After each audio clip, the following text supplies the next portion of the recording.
ये गर्मियाँ जान खाई तैसे लागथे और सरकार हाउ पेड़ कटवाथे खरीद के लालच बा।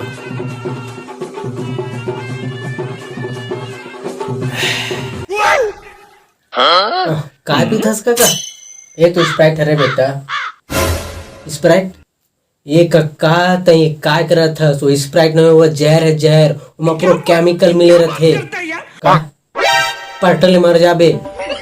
अरे तो नाथ पुतिन देखना है का?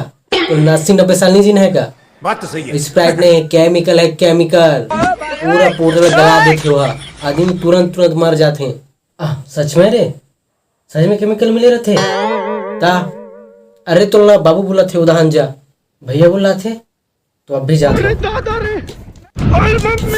स्प्राइट दे दे मुला, ले दे धर स्प्राइट, मैं जाता हूँ।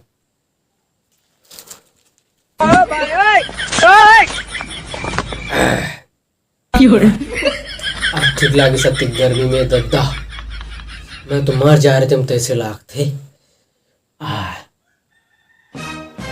उधर तो जा रहे हैं भाई, दिखबे नहीं करिए तो मोर फालतू के उधर भेजी से। ये जब मैं पीते रहे मिस पर मोला बोले कि जहर है, केमिकल मिले रहते बोले, अरे घट पीता साले। लखर्रा नहीं के तो दिमाग चाट के रखते, पूरा 25 रुपए के स्प्राइट लेके झन पीते।